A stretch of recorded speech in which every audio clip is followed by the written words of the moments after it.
하나님의 말씀은 로마서 8장 28절부터 30절까지 말씀입니다. 로마서 8장 28절부터 30절까지 말씀입니다.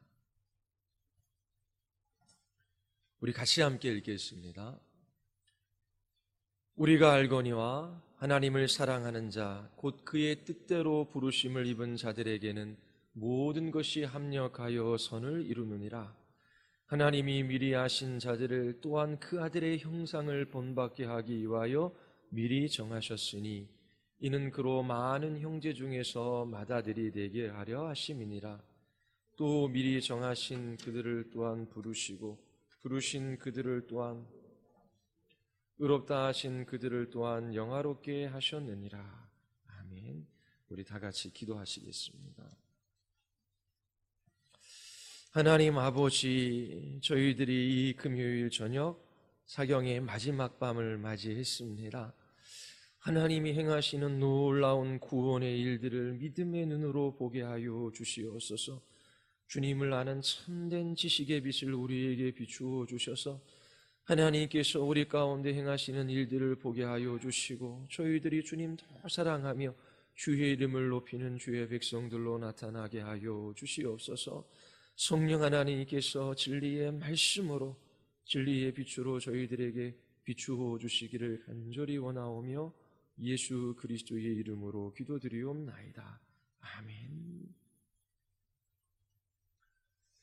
하나님의 주권, 선을 이루시는 하나님, 여러분들이 오늘 마지막 설교를 듣고 하나님이 이루시는 선, 그 궁극적인 목적이 무엇인지에 대하여 답을 얻을 수 있게 되기를 바랍니다. 정말 가장 좋은 것이 무엇인지 여러분들이 알게 되기를 바라요. 하나님께서 그 가장 좋은 것을 주시기 위하여 주권적으로 역사하십니다. 하나님께서 주권적으로 역사하셔서 그 일을 어떻게 이루어 가시는지 성경에서 또 역사 가운데 또 여러분들의 자신들의 삶을 보며 그렇게 하나님의 일하심을 보게 되기를 바랍니다. 29절은 왜냐하면 이라고 하는 접속사로 시작하지요. 바울이 29절과 30절을 쓴 목적은 고난 가운데 있는 그리스도인들에게 28절의 약속에 대한 확신을 주기 위함입니다. 로마에 있는 그리스도인들에게 이 서신을 보내고 있지요. 이렇게 말하는 것과 같습니다. 로마에서 신앙을 지키기 위하여 고난받는 여러분, 그 고난을 두려워하지 마십시오. 하나님을 사랑하고 그분의 뜻대로 부르심을 입은 여러분들에게 모든 것이 합력하여 선을 이룹니다. 하나님께서 하시는 이 일의 확신을 가지십시오. 왜냐하면 하나님께서 여러분들을 미리 아셨고 그리스도의 형상을 본받게 하기 위하여 모든 것을 정하셨기 때문입니다. 미리 아신 하나님께서 여러분들을 부르시고 의롭다 하시고 영화롭게 하셨기 때문입니다. 하나님께서 예수 그리스도를 믿는 여러분들에게도 동일하게 말씀하십니다. 모든 것이 합력하여 선을 이룰 것을 약속한다. 왜냐하면 내가 너를 사랑해서 택했고 미리 모든 것을 정했으며 너를 불러 의롭게 했고 영화롭게 했기 때문이다. 그러니 담대하라. 고난받는 것을 두려워하지 마라. 너희는 세상에 있는 것들보다 나의 약속의 말씀을 더 신뢰함으로 나에 대한 너희의 믿음과 사랑을 세상에 나타내어라. 이렇게 말씀하십니다. 오늘 세 가지 질문을 여러분들에게 던지고 그 질문에 대한 답을 할 거예요. 첫 번째 질문입니다. 왜 하나님께서 약속에 대한 선언만 하시지 않고 그 약속에 대한 확신을 주시기 위하여 논증하시는가요? 하나님께서 28절에서 약속해 주십니다. 권위 있는 하나님의 말씀이에요. 그분의 말씀은 틀림없고 결코 실패하지 않습니다. 하나님께서 말씀하셨으면 그 말씀은 반드시 이루어지고 우리는 믿기만 하면 되는 것 아닙니까? 그런데 하나님께서 왜냐하면 이라고 하는 접속사를 통해 그 약속의 말씀이 어떻게 이루어지는지 우리에게 설명해 주시고 그 이유를 알려주시고 그 근거를 가르쳐 주셔요. 하나님께서 단지 모든 것이 합력하여 선을 이룬다, 이것을 믿어라, 그렇게 하고 넘어가시지 않고 어떻게 그 약속에 대하여 우리가 확신을 가질 수 있는지 29절과 30절을 말씀하셔요. 왜 그렇게 하시는 걸까요? 그리고 어떻게 이 29절과 30절이 28절의 약속에 대한 믿음을 강화시킵니까? 하나님은 단지 우리가 믿어야 할 믿음의 내용만 말씀하셨을 뿐만 아니라 어떻게 그것을 믿을 수 있는지 말씀해 주십니다. 하나님께서 하나님 자신이 누구이시며 또 하나님이 행하시는 일들이 어떠한지를 성경에서 계시해 주셨어요. 그리고 그 하나님 앞에 마땅히 우리가 어떻게 살아야 하는지 주께서 말씀하십니다. 그러나 성경에서 하나님이 누구이시며 하나님이 어떠한 일들을 행하셨는지 짧게 말씀해 주시면 되는데 그 일들에 관하여 많이 논증하고 설명하고 우리에게 여러 가지 방식으로 가르쳐줘요. 예를 들어 하나님은 사랑이십니다. 성경 전체에서 하나님에 대하여 우리에게 가르쳐주는 중요한 교리입니다. 하나님은 사랑이십니다. 믿으십니까? 그리고 넘어가서 하나님은 능력이 크신 분이십니다. 믿으십니까? 넘어가고 하나님은 지혜에 있어서 영원 무한 불변하십니다. 믿으십니까? 넘어가면 되잖아요. 그런데 하나님은 사랑이십니다 라고 하는 그것을 그냥 선포만 하지 않고 그것을 여러 가지 방식으로 하나님께서 우리에게 설명해 주시고 논증해 주시고 이 역사 가운데 하나님의 그 사랑의 성품이 어떻게 나타나는지 아주 길게 설명해 줍니다.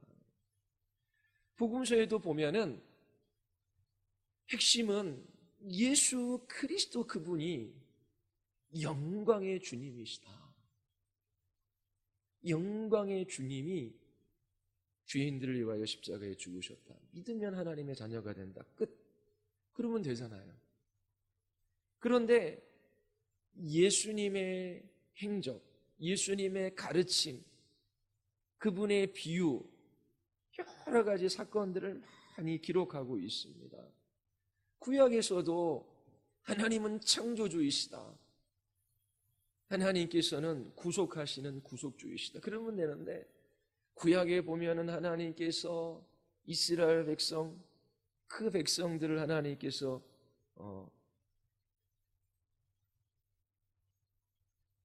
애굽으로부터 이끌어내시는데 그 전에 하나님께서 아브라함을 부르시고 또 그의 아들 이삭, 또 그의 아들인 야곱, 또 그의 아들들에 대한 이야기, 그러면서 쭉 이스라엘의 역사에 관해서 쭉 기록하게 하셔요. 뿐만 아니라 세상의 기원에 관해서도 설명해 주시지요. 그리고 시편에 보면 시인들이 그들의 삶 속에서 겪는 내면적인 많은 어려움들을 우리에게 보여줘요. 또 선지자들이 겪는 고초와 고난, 그리고 그들의 설교, 그들이 본 비전, 이런 많은 것들을 보여주고 우리에게 알려줍니다. 뿐만 아니라 성경에는 잠언서, 전도서, 그런 가르침도 많아요. 이렇게 하나님은 어떤 하나님이시니까 믿어라, 그렇게 하면 간단한데, 하나님과 관련된 것을 풍성하게 많이 계시해 주셔요. 그 목적이 무엇일까요? 왜 바울이 28절만을 기록하지 않고 29절과 30절을 기록하고 있는가? 이 질문을 드렸어요. 이 질문을 할 때에 반드시 선행되어져야 할 질문입니다. 하나님께서는 우리를 위하여 어떤 일을 하시는지 단지 약속만 하지 않으셔요. 하나님의 약속이 반드시 이루어질 것을 논증해 주십니다. 그 이유가 무엇입니까? 믿음은 계시의 빛에 대한 반응이기 때문에 그래요. 믿음은 어둠 속에서의 도약이 아닙니다. 믿어라, 그냥 믿어라, 그게 아니에요.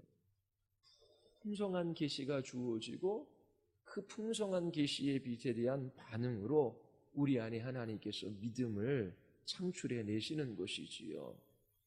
하나님의 말씀은 권위 있습니다. 그런데 믿음은 단지 짧은 말씀에 대한, 그 권위 있는 말씀에 대한 반응이 아니라 풍성한 계시에 대한 반응으로 우리에게 믿음을 하나님께서 주시는 것입니다. 단지 하나님의 말씀은 권위 있고 그 권위에 대하여 반응하는 것이 믿음이라면 성경은 이처럼 66권으로 이루어지지 않을 거예요. 후속의 역사 또한 이렇게 계속 지속되며 또 하나님의 계획이 무엇인지 이렇게 많이 설명하지는 않았을 것입니다. 하나님께서 단지 28절 말씀만 말씀하시고 믿어라, 하나님을 사랑하는 자 곧 그의 뜻대로 부르심을 입은 자들에게 모든 것이 합력하여 선을 이루느니라. 믿느냐? 믿는 자에게 복이 있다. 그리고 넘어가면 되는데, 주님은 이러한 약속의 말씀 단지 명령만 하시지 않아요. 우리의 믿음은 주님의 명령, 단지 약속에만 기초하지 않아요. 하나님은 명령이나 약속만을 말씀하지 아니하시고 그렇게 명령하시고 약속하시는 이유, 그 약속을 어떻게 이루어 가시는지 하나님께서 그 근거들을 우리에게 설명해 주셔요. 그 약속이 진리임을 우리에게 논증해 주십니다. 12월 31일 이사야서 41장 10절 말씀을 여러분들에게 선포했습니다. 기억하시지요? 하나님께서 두 가지를 명령하십니다. 두려워하지 마라, 놀라지 말라. 하나님께서 명령하셨으면 그대로 따르면 되잖아요. 두려워하지 않고 놀라지 않으면 되잖아요. 그런데 하나님께서 그 이유에 관해서 설명해 주십니다. 왜 두려워하지 말고 왜 놀라지 말아야 합니까? 내가 너와 함께하기 때문이다. 내가 네 하나님 되기 때문이다. 내가 너를 굳세게 하고 너를 도와주기 때문이다. 내 오른손으로 너를 붙들어 주기 때문이다. 그런데 여기서 끝나는 게 아니에요. 이사야서 41장 1절부터 10절에 이르기까지 보면은 하나님께서 이사야 선지자를 통하여 하나님이 얼마나 위대한 분이신지를 나타내 보여주십니다. 하나님께서 온 세상을 심판하시는 심판주이심을 1절에서 말씀하고 계셔요. 또 하나님은 고레스 왕을 일으켜요. 동방으로부터 한 사람을 일으켜 이 바벨론이라고 하는 제국을 무너뜨리고 페르시아를 하나님께서 세우십니다. 그래서 이사야 그 선지자의 말씀을 통하여 하나님께서는 이 세상을 통치하는 왕이 있는데 그 왕을 다스리시는 왕 중의 왕이심을 기록하고 있습니다. 뿐만 아니라 하나님은 처음에도 나중에도 계시는 분이에요.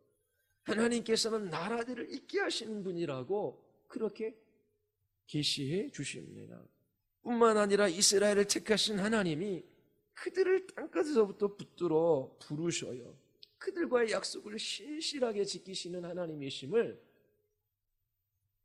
10절 이 명령 앞에서 다 설명해 주시는 거예요. 그리고 나서 10절에서 두려워하지 마라, 놀라지 마라.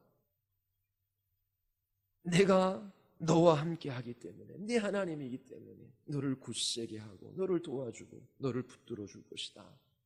그런데 그 하나님이 어떤 하나님이신지를 이사야 선지자의 입술을 통하여 선포하게 하시는 것입니다.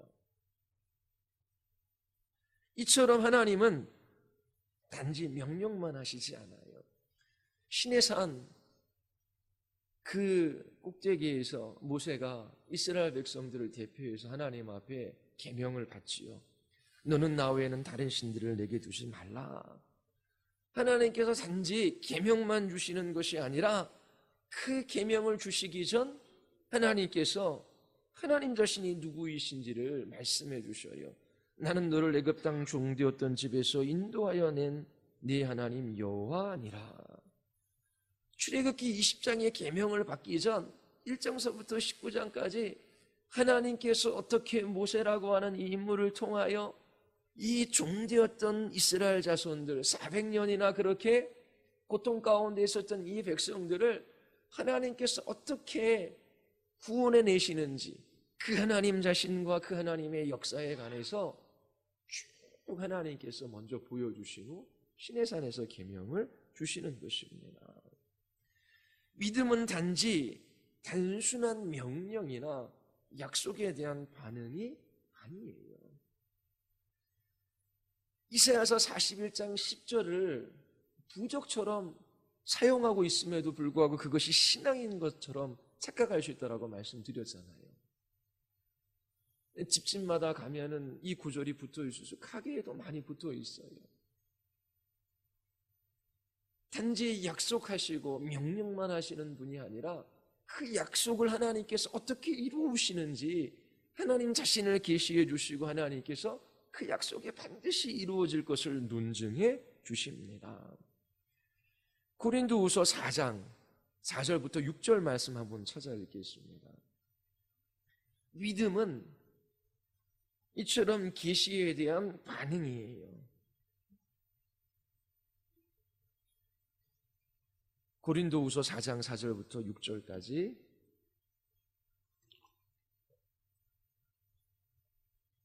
우리 같이 한번 보겠습니다. 우리 같이 한번 읽겠습니다. 그 중에 이 세상의 신이 믿지 아니하는 자들의 마음을 혼미케 하여 그리스도의 영광의 복음의 강체가 비치지 못하게 함이니 그리스도는 하나님의 형상이니라. 우리는 우리를 전파하는 것이 아니라 오직 그리스도 예수의 주되신 것과 예수를 위하여 우리가 너희의 종된 것을 전파함이라. 어두운 데에 빛이 비치라 말씀하셨던 그 하나님께서 예수 그리스도의 얼굴에 있는 하나님의 영광을 아는 빛을 우리의 마음에 비추셨느니라. 바울은 그리스도의 복음, 이 복음은 영적인 빛에 대한 계시이다라고 말합니다. 바울은 두 가지로 이것을 부르고 있어요. 4절에서 그리스도의 영광의 복음의 광채, 그리고 6절에서 예수 그리스도의 얼굴에 있는 하나님의 영광을 아는 빛, 그렇게 이야기합니다. 4장 4절을 다시 보면 그 중에 이 세상의 신은 마귀를 나타내는 것이지요. 믿지 아니하는 자들의 마음을 혼미케 해요. 이거는 눈을 멀게 한 겁니다. 그리스도의 영광의 복음의 강체가 비치지 못하게 함이니 그리스도의 영광의 복음의 빛, 이 빛의 비춤을 받지 못하게 해요. 다른 말로 하면 그들이 그리스도의 영광의 복음의 빛을 보지 못하는 것입니다. 구원은 그리스도의 영광의 복음의 광채가 비춰지는 거예요.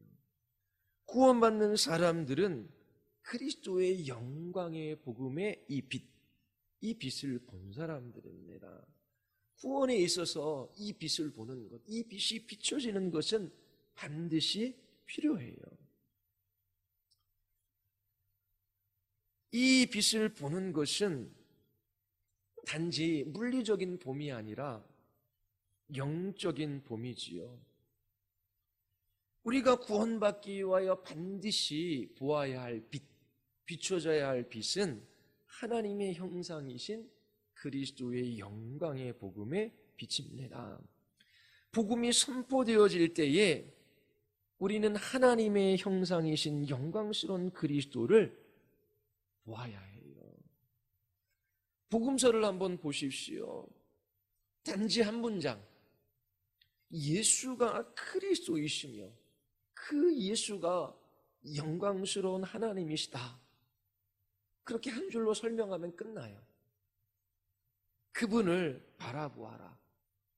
그런데 그렇게 복음서를 한 권만 주신 것도 아니고 그렇게 한두 만장으로 복음서를 끝내지 않았어요. 그리스도는 하나님이시고 그 예수님은 하나님이시다라고 하는 이것은 진리예요.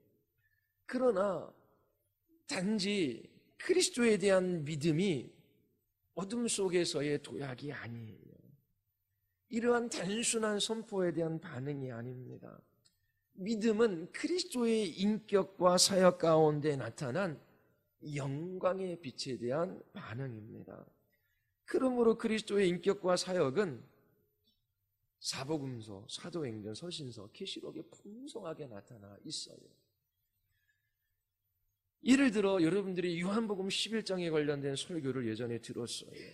예수님께서 죽은 나사로를 일으키시는 과정 속에서 그분의 본성, 그분의 인격과 사역을 우리가 보므로 거기에 나타난 하나님의 영광을 우리가 맛보게 됩니다.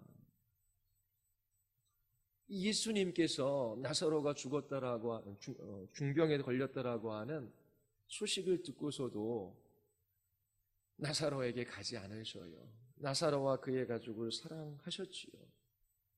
나중에 갑니다. 죽었을 때 예수님께서 나사로의 마을에 이르셔요. 그때에 마리아, 마르다, 그리고 많은 유대인들이 예수님이 여기 계셨더라면 나사로가 죽지 않았을 것이라고 한 목소리로 말합니다. 예수님은 나사로와 그의 가족들을 사랑하셨어요. 그리고 나사로의 이 질병과 죽음은 단순한 죽음이 아니라 하나님의 영광을 나타내기 위한 것이다 라고 말씀하셔요. 예수 그리스도께서 그분의 인격과 그분의 사역 속에서 어떻게 하나님의 영광을 나타냅니까? 먼저 말씀으로 예수님께서는 하나님의 영광을 나타내셔요. 뭐라고 말씀하십니까? 나는 부활이요 생명이니 나를 믿는 자는 죽어도 살겠고 무릇 살아서 나를 믿는 자는 영원히 죽지 아니하리라. 아니 도대체 저분이 누구시간데 나는 부활이요 생명이라고 말합니까? 나를 믿는 자는 죽어도 산대요. 살아서 믿는 자는 영원히 죽지 아니한대요. 도대체 이렇게 말씀하시는 분이 누구이십니까? 그분의 말씀을 통하여 하나님의 영광을 나타내고 계십니다. 그리고 또 마리아도 울고 또 유대인들도 웁니다. 나사로의 죽음 때문이죠. 예수님께서 그 모습을 보시고 심령의 비통이 여기셔요. 불쌍히 여기시지요. 나사로가 죽은 것에 대한 슬픔, 그것보다 더 이면의 것이 있어요. 지금 마리아나 마르다나 이 슬피 우는 유대인들은 예수 그리스도 그분을 바라보지 못하고 있습니다. 예수님에 대한 많은 이야기를 들었어요. 그래서 예수님을 초청해서 그 질병도 고쳐주실 것을 그렇게 바랬던 것이지요. 지금 예수님에 대하여 의심해요. 예수님을 향한 불신앙을 가지고 있습니다. 그것으로 인하여 예수님이 마음 아파하시며 이 비통히 여기신다라고 하는 것은 분노의 감정까지 있는 거예요. 괴로워하십니다. 아파하셔요.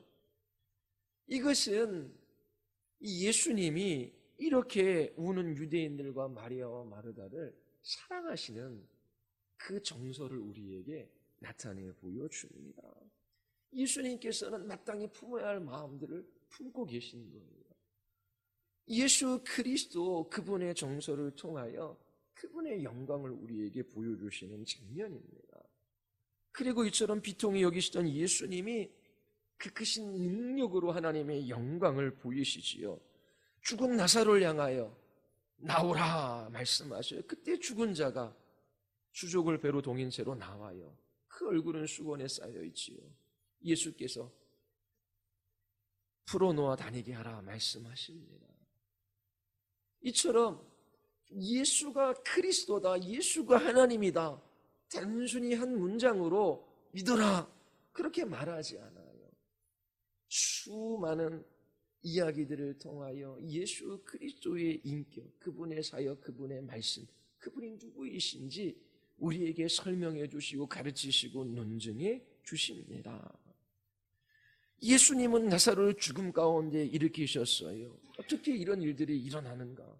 사람들이 궁금해하지요. 예수님은 부활이요 생명이시기 때문입니다. 이처럼 사복음서에 사도행전에 이 복음서 전체에 그리스도의 인격과 사역에 관하여 풍성하게 나타나 있습니다. 예수님의 이 인격과 사역을 통해 하나님의 형상이신 그리스도의 영광의 복음의 빛, 이 빛의 비춤을 받을 때에 참된 믿음을 가지게 되는 것입니다. 바울이 고린도후서 4장 5절에서 말하는 것이 바로 이것 때문이에요. 우리는 우리를 전파하는 것이 아니라 오직 그리스도 예수의 주되신 것과 또 예수를 위하여 우리가 너희의 종된 것을 전파함이라. 사도 바울이 우리를 전파하는 것이 아니에요. 우리를 전파하는 것은 사람들로 하여금 그리스도를 보게 하는데 아무런 도움이 되지 못합니다. 간증이 필요하지만 위험한 요소는 사람을 바라보게 하지 그 사람의 받은 선물이나 그 사람이 가지고 있는 그 좋은 것들을 나도 갖기 위해서는 어떻게 해야 하는가, 그런 것에 대해서는 자극을 주지만 참으로 그리스도의 영광의 복음의 빛, 이 빛에 관해서는 잘 알려주지 못해요. 그래서 간증이 필요하기는 하지만 위험한 것이 될 수 있습니다. 바울은 뭐라고 얘기해요? 우리를 전파하는 것이 아니라 내가 어떻게 예수님을 만났고 내가 어떻게 변화됐고 내가 어떻게 축복을 받았는지, 그게 아니에요. 오직 그리스도 예수의 주되신 것, 예수가 주님이시다, 예수가 하나님이시다, 그리고 이 예수를 위하여 우리가 종된 것, 그것만 전파한다, 그렇게 말하고 있습니다. 이처럼 예수 그리스도의 주되심을 선포할 때에 사람들이 그리스도의 영광을 보게 되는 거예요. 그 결과 사람들은 믿음이 든든해질 수 있는 것이지요. 또 하나님께서 그리스도의 영광의 복음의 빛, 이 빛을 비춰주셔서 그 안에 믿음을 만들어내 주시는 것입니다. 고린도후서 4장 6절 보십시오. 바울은 이 6절에서 하나님의 영광을 아는 빛, 그리고 4장 4절에서는 복음의 광채, 그래요. 자, 4절에 따르면 우리는 하나님의 형상이신 그리스도의 영광. 단어가 쉽지는 않지요. 그래도 꼭 하나님의 형상이신, 하나님을 가장 잘 계시하셔요. 하나님의 형상이신 그리스도의 영광을 보아야 합니다. 그리고 6절에 따르면 그리스도의 얼굴에 있는 하나님의 영광을 보아야 돼요. 동일한 것이, 하나님의 영광은 그리스도의 영광이고 하나님의 형상은 그리스도의 얼굴에 있어요. 이 그리스도의 얼굴이라고 하는 것은 그리스도의 성품, 본성, 인격, 이 모두가 하나님의 형상, 하나님을 나타낸다라고 하는 것입니다. 자, 정리할게요. 믿음은 맹목적인 것이 아니에요. 어둠 가운데 도약이 아닙니다. 믿음은 하나님 자신에 대한 계시의 빛에 대한 반응이에요. 이 빛은 그리스도 안에서, 역사 안에서, 특히 복음 안에서 계시되어졌습니다. 그래서 사람들로 하여금 믿음을 갖도록 돕게 하기 위하여, 그리고 그 주신 믿음이 더 강해지고 그 믿음을 유지하기 위하여 필요한 게 있어요. 그게 뭐예요? 하나님의 영광에 대한 지식의 빛입니다. 여기서 지식이라는 말에 주목해 보십시오. 우리는 그리스도께서 어떻게 행하시는가, 그가 무엇을 하셨는가, 무엇을 말씀하셨는가, 그분의 생각이 무엇인가, 그가 어떻게 말씀하시지, 그가 왜 고난을 받으시지, 이런 모든 것들을 알 필요가 있어요. 그리고 이 모든 것이 어떻게 하나님의 구원 계획을 이루어 가는지 우리는 알아야 하는 것입니다. 그래서 열심히 성경을 읽어야 돼요. 그래, 이 강대상에서 하는 일은 다른 게 아니에요. 사람들을 기쁘게 하고 또 재미난 예화들을 많이 이야기하는 것이 아니라 이 예수 그리스도의 얼굴에 있는 하나님의 영광을 아는 이 지식, 그리스도의 영광의 복음의 광채, 이것을 설명하고 나타내고 논증하는 것입니다. 우리가 그리스도의 영광을 볼 때에 믿게 되고 또 그 믿음이 강해지는 것입니다. 자, 다시 로마서 8장 29절과 연결시켜서 이 이야기를 연결해서 여러분에게 말씀을 드리겠습니다. 자, 사도 바울은 로마서 8장 29절에서 왜냐하면 이라고 하는 접속사로 시작합니다. 그 이유가 무엇입니까? 28절에 대한 이 약속을 의심하지 않고 굳게 믿게 하기 위함입니다. 우리는 영적인 전쟁터 한복판에 있어요. 사도 바울은 로마에 있는 그리스도인들이 이 세상에서 많은 고난을 보는데, 그리고 특히 그리스도인되었기 때문에 그들은 고난과 환난을 볼 수밖에 없는데, 그들이 믿음을 지키며 끝까지 그리스도인의 삶을 살아가기를 바랍니다. 고난이 있고 환난이 있고 많은 어려움들이 찾아와요. 그럼에도 불구하고 그들은 사랑하며 희생하며 섬기는 그리스도인들이 되기를 간절히 바라고 있는 거예요. 그래서 바울은 단순한 진술을 함으로 이 서신을 마치는 것이 아닙니다. 모든 것이 합력하여 선을 이룹니다. 그것으로 끝나는 것이 아니라 이 사도 바울은 이 19절과 30절을 통하여 이 하나님의 약속은 반드시 이루어진다라고 하는 것을 논증하고 있습니다. 결국 이 28절 약속에 대한 확신은 이 19절과 30절, 이 하나님의 영광을 아는 지식, 이 복음 안에서 나타난 이 계시의 빛의 비춤을 받을 때에 이 28절에 대한 확신을 가지고 믿음 있는 그리스도인의 삶을 살아갈 수 있는 것입니다.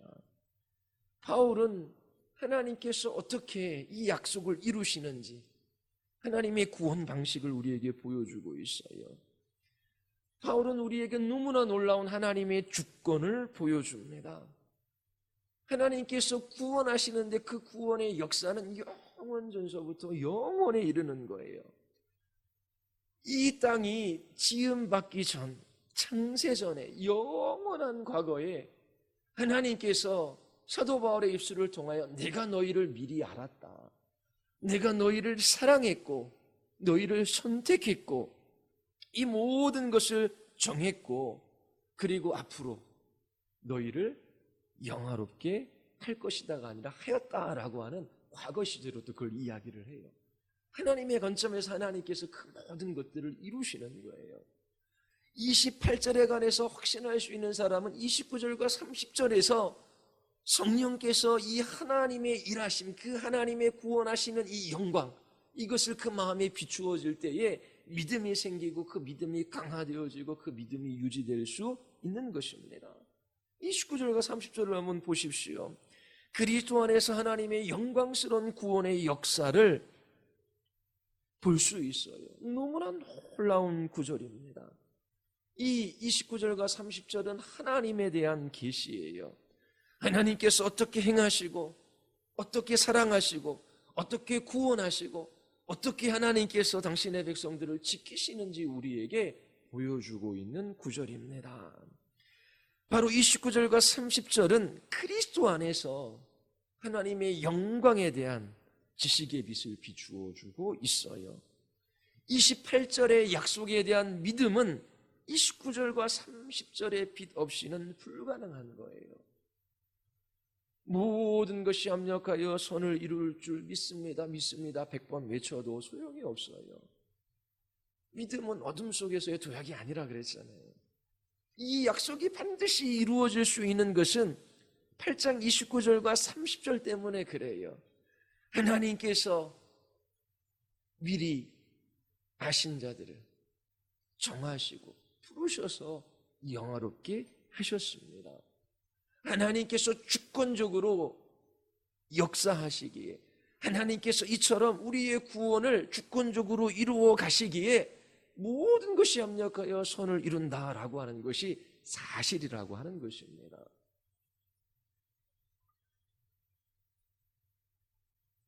이 19절과 30절에서 두 개의 질문을 더하고 설교를 마치도록 하겠습니다.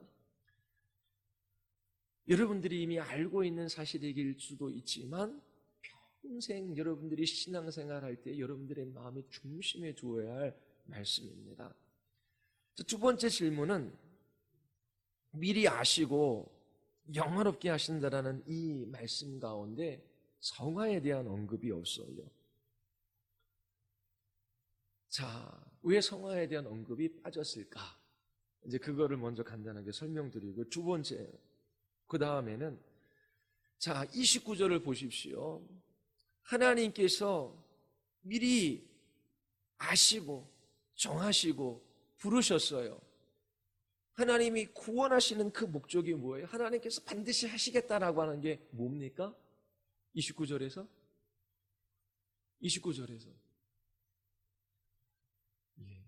눈을 크게 뜨고 저를 쳐다보시고 나서 무슨 말인가 그렇게 쳐다보면 제가 설교를 못해요. 29절에서 하나님께서 구원하시는 당신의 영광을 보여주셨어요. 그 하나님께서 어떻게 해요? 미리 아시고 정하시고 부르셔서 하나님께서 뭘 하시고자 하시는 거예요? 반드시 하나님께서 하시겠다라고 하는 거예요. 여러분들 가운데 하시겠다라고 하는 그게 뭐예요? 예? 그리스도 형상을 본받게 하는 것입니다. 그런데 거기에서 끝나는 게 아니에요.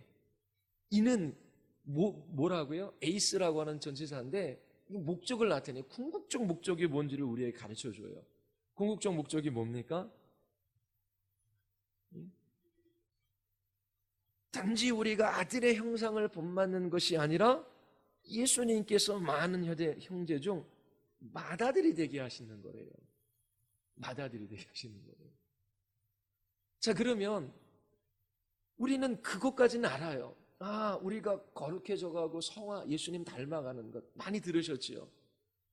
자, 이처럼 하나님께서 주권적으로 역사하셔서 우리의 구원을 이루셔요. 하나님 사랑하시고 택하셔서 그 모든 것들을 정하셔서 우리를 부르셨어요. 모든 것이 합력하여 선을 이루어 갑니다. 자, 하나님께서 그 선을 이루는데 그 선의 중심에 뭐가 있다고요? 우리를 그리스도 닮게 하는 거예요. 근데 그거는 아는데 그 다음 구절이 또 있어요. 궁극적 목적에 관해서 하나 더 나가요. 그게 뭐라고요? 아들의 형상을 본받는 것, 거기에서 끝나는 것이 아니라 어떻게 해요? 아들의 형상을 본받게 하는 그 궁극적 목적이 또 있다라고 하는 거예요. 그게 뭡니까? 많은 형제 중에 예수님을 맏아들이 되게 하는 거예요. 자, 그러면 그리스도의 형상을 본받는 것과 예수님께서 많은 형제 중 맏아들이 되는 것이 무슨 관계가 있냐라고 하는 것입니다. 궁금 안 하십니까? 자, 그러면 첫 번째 성화에 대한 언급이 없는 이유에 관해서 먼저 말씀을 드릴게요. 자, 29절과 30절에는 분명히 성화에 대한 이야기가 없어요. 거룩해져 가는 것에 이야기가 없습니다. 로마서 6장 22절에 보면 성화가 무엇인지 말해줘요. 이제는 너희가 죄로부터 해방되고 하나님께 종이 되어 거룩함에 이르는 열매를 맺었으니 그 마지막은 영생이라. 성화는 거룩해져 가는 것입니다. 점진적인 과정이며 우리를 영생으로 이끈다라고 말해요. 거룩해져 가는 이 과정이 점진적으로 이루어져 우리를 영생으로 이끈대요. 자, 그런데 왜 로마서 8장 29절 30절에서는 이 거룩에 관한 이야기가 없을까요? 하나님께서 미리 아신 자들을 정하시고 정하신 그들을 부르시고 부르신 그들을 의롭게 하시고 의롭게 하신 그들을 영화롭게 하십니다. 왜 바울은 의롭게 하신 이를 거룩하게 하시고 거룩하게 하신 이를 영화롭게 하셨다라고 말하지 않을까요? 구원의 연결고리에서 성화가 빠져 있습니다. 자, 이것을 어떻게 설명할 수 있을까요? 이 문제에 대하여 어떤 사람들은 이 성화, 거룩해져 가는 것은 하나님의 역사가 아니기 때문이다 라고 말하기도 합니다. 지금 로마서 8장 29절과 30절은 하나님의 영광을 우리에게 계시해 주시고 계시는 거예요. 하나님의 구원의 역사가 어떻게 이루어지는지 우리에게 보여주고 있는 것입니다. 하나님께서 주권적으로 역사하시기에 28절 말씀이 우리에게 확신으로 다가오는 거예요. 우리가 믿을 수 있는 것입니다. 자, 그러면 하나님의 역사에 뭐가 빠졌어요? 성화, 거룩이 빠진 것입니다. 그래서 어떤 사람들은 이 거룩해져 가는 것은 하나님이 하시는 일이 아니라 우리가 하는 일이다, 그렇게 말하는 사람들이 있다라고 하는 것입니다. 자, 그런데 그것은 진리가 아니죠. 사실이 아닙니다. 이 거룩해져 가는 것, 성화 또한 우리가 하는 일이 아니라 하나님이 행하시는 일임을 성경이 우리에게 알려줘요. 빌립보서 1장에 보면 너희 안에 착한 일을 시작하신 이가 그리스도 예수의 날까지 이루실 줄을 우리는 확신하노라. 하나님께서 미리 부르시고 정하셨어요. 의롭게 하셨어요, 부르신 자들을. 그 다음에 거룩해져 가는 건 너네들이 알아서 하고 내가 영화롭게 할 것이다. 그게 아니라 하나님께서 착한 일을 시작하셨는데 그리스도의 날까지 이루실 것이라고 말씀하셔요. 또 빌립보서 2장 13절에 보면 너희 안에 행하시는 이는 하나님이시니 자기의 기쁘신 뜻을 위하여 너희에게 소원을 두고 행하게 하신다. 하나님께서 우리 안에 거룩에 대한 열망을 불어넣어 주시고 그리고 우리로 하여금 거룩한 삶을 살아가도록 우리를 이끌어 주신다라는 말씀입니다. 또 고린도서 15장에 보면 내가 나된 것은 하나님의 은혜로 된 것이니 내게 주신 그 은혜가 헛되지 아니하여 내가 모든 사도보다 더 많이 수고하였으니 내가 단 것이 아니 오직 나와 함께 하신 하나님의 은혜라. 나의 나된 것, 이것은 내가 한 것이 아니라 하나님께서 은혜로 하시는 일이다. 그래서 나는 더 수고하며 이 길을 걸어간다라고 말해요. 사도 바울이 자기 자신이 거룩해져 가고 자기 자신이 이 모든 일들을 한다라고 말하지 않아요. 거룩해져 가는 것은 꼭 필요한 것이고 하나님의 역사입니다. 그런데 왜 칭의와 이 영화 사이에 성화가 언급되지 않을까요? 바울에게 있어 이 성화라고 하는 것, 이것은 영화에 포함되어 있기 때문입니다. 그렇게 생각하는 이유가 무엇입니까? 질문할 수 있잖아요. 성경적 증거가 있습니까? 그 증거가 고린도후서 3장 18절입니다. 우리 같이 한번 찾아서 읽겠습니다. 고린도후서 3장 18절.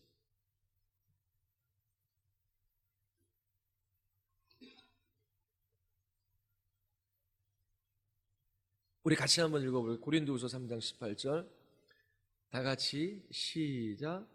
우리가 다 수건을 벗은 얼굴로 거울을 보는 것 같이 주의 영광을 보매 그와 같은 형상으로 변화하여 영광에서 영광에 이르니 곧 주의 영으로 말미암음이니라. 자, 바울이 그리스도의 형상으로 어떻게 변화되어지는지, 우리가 어떻게 거룩하게 되어지는지 여기에서 말하고 있어요. 어떻게 우리가 그리스도 형상으로 변화되어집니까? 성화에서도 중요한 교리입니다. 어떻게 변화되어져요? 그리스도의 영광을 보매. 이 복음의 영광의 광채, 그리스도의 얼굴에 나타난 하나님의 영광을 아는 지식, 이 빛의 비춤을 받을 때에 어떻게 된다고 우리가요? 그와 같은 형상으로 변화되어진대요. 거룩은 그리스도를 봄으로 나타나는 것입니다. 영광의 빛의 비춤을 받음으로 우리는 거룩해져 가는 것이지요. 자, 보면 여기서 우리가 주의할 단어가 하나가 있어요. 그게 뭐냐? 영광이라는 단어입니다. 그리스도의 형상으로 점점 변화되어지는 것은 영광에서 영광에 이르는 거예요. 자, 이것은 본질적으로 주님의 역사입니다. 바울의 생각에 이 영화롭게 되는 것, 이 영광스럽게 되는 것은 마지막 부활의 날에 최종적으로 변화되는 것뿐만 아니라 그 영광을 이루어 점진적으로 한 걸음 한 걸음 나아가는 그 과정까지도 영광으로 지금 이해하고 있는 거예요. 그래서 이 성화를 영화 속에 포함해서 바울이 이해하고 있음을 여기에서 우리가 알 수 있는 것입니다. 바울의 생각에 로마서 8장 30절을 말할 때 의롭다 하신 이를 영화롭게 하셨느니라 라고 하는 이 의미는 하나님께서 의롭게 하신 이를 영광의 한 단계로부터 그 다음 단계로 이끄셔서 최종적으로 그리스도와 같은 영광스러운 몸으로 그렇게 변화시켜 주실 것이다 라고 하는 그런 의미로 지금 여기서 사용하고 있는 것입니다. 무슨 말씀인지 이해하셨습니까? 예수 그리스도를 닮아가는 점진적인 성화는 택하시고 정하시고 부르시고 의롭게 하시고 최종적으로 영광스럽게 하시는 분명하고 확실한 하나님의 계획이며 하나님의 일하심이에요. 하나님께서 우리로 하여금 그리스도의 영광을 바라보게 하시고 그 영광의 빛에 비추어지게 하심으로 우리를 한 단계 한 단계 영광스럽게 하시는 거예요. 그리고 마지막 날 그리스도와 같은 몸으로 영광스럽게 하시는 것입니다. 그래서 이 영화라는 단어에 성화가 포함되어져 있음을 우리가 알 수 있습니다. 자, 그리고 마지막 정말 중요한 것입니다. 왜 하나님께서 구원하시는데 구원하시는 최종 목적이 그리스도의 형상을 담는 것이 아니라 그리스도로 많은 형제 중 맏아들이 되게 한다라고 말씀하실까요? 29절이 말해요. 하나님께서 미리 아시고 정하셨어요. 그 정하신 목적은 우리로 하여금 그리스도의 형상을 닮게 하는 것입니다. 예수님 닮게 하는 거예요. 그런데 29절이 거기서 끝나지 않아요. 하나님께서 최종적으로 이루고자 하시는 것은 예수님이 많은 형제 중 맏아들이 되는 것입니다. 자, 그러면 우리가 예수 그리스도를 닮아가는 것과 예수님이 많은 형제 중 맏아들이 되는 것이 도대체 무슨 관계가 있는가? 하나님께서 왜 이것을 최종적인 목적으로 말씀하시는가라고 하는 것입니다. 골로새서 1장 18절이 이것에 대한 답을 줍니다. 우리 찾아보겠습니다. 골로새서 1장 18절입니다.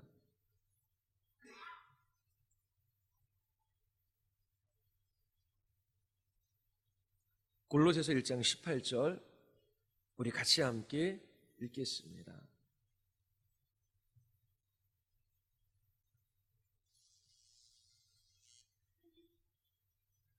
골로새서 1장 18절 우리 같이 한번 읽겠습니다. 우리 다 같이 시작.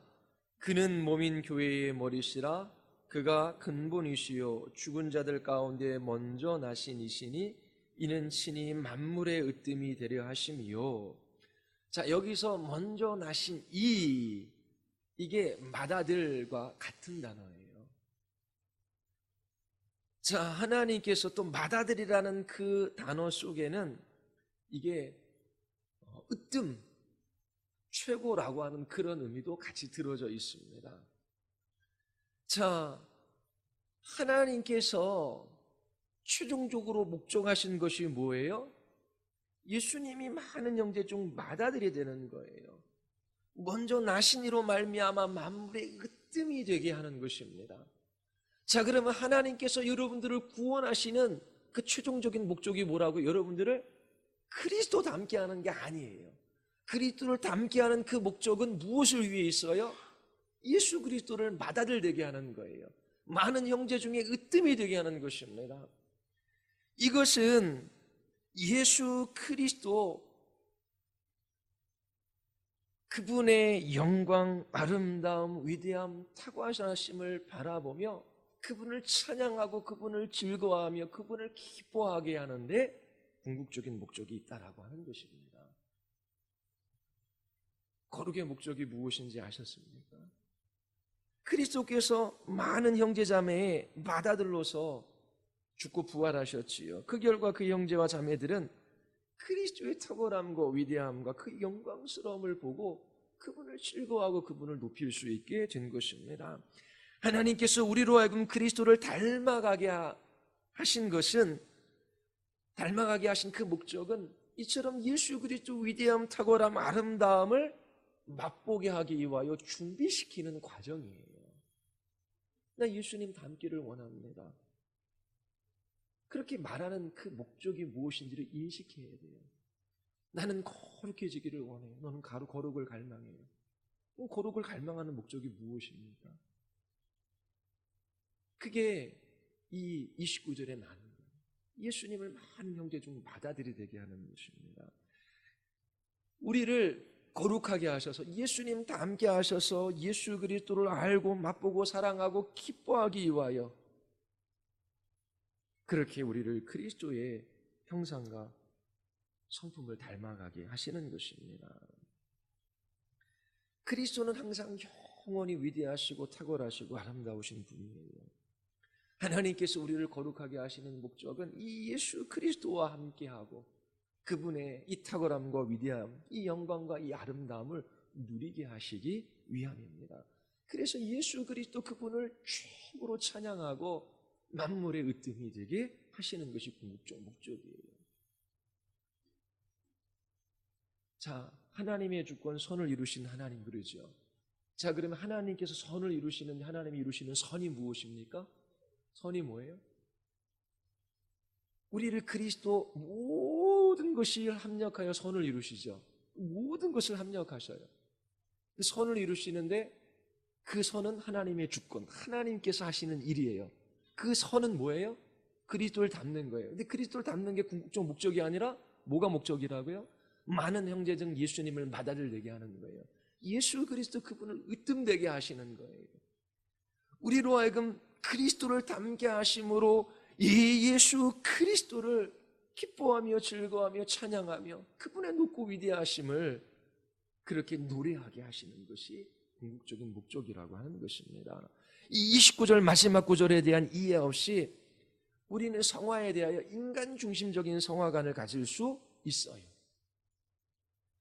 예수님께서 우리를 구원하시는 궁극적인 목적은 우리를 예수 그리스도 닮게 하시는 것이라고 그렇게 생각했을 거예요.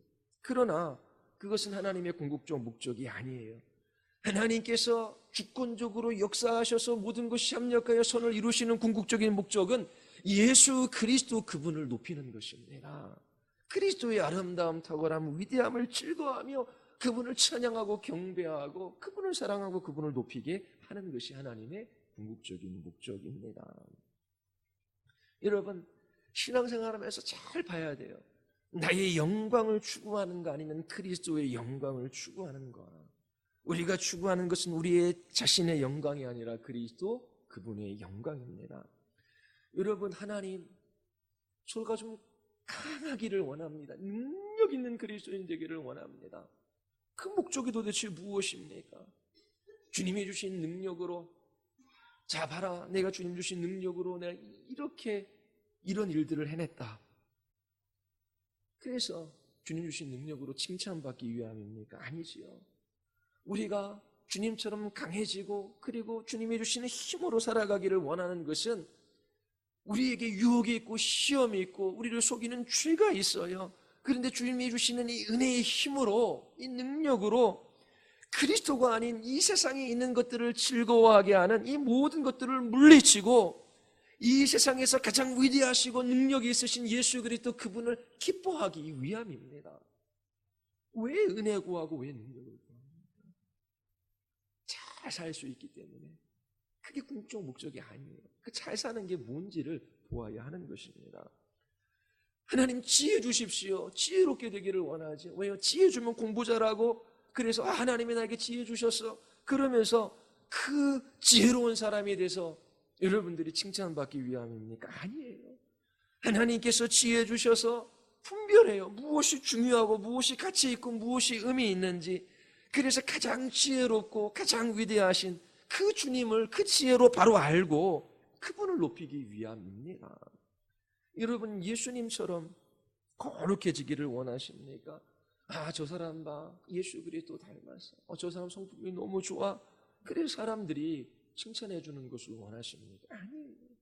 그리스도처럼 거룩하게 됨으로 우리의 죄된 습관, 부정한 습관, 그 모든 것들을 버리고 그리스도의 그 거룩, 그 아름다움을 더 많이 맛보기 위함입니다. 사랑하는 사람이 되기를 원하십니까? 누구처럼? 예수님처럼. 그래서 저 사람은 사랑이 많아, 칭찬받는 것, 그것이 목적이 아니에요.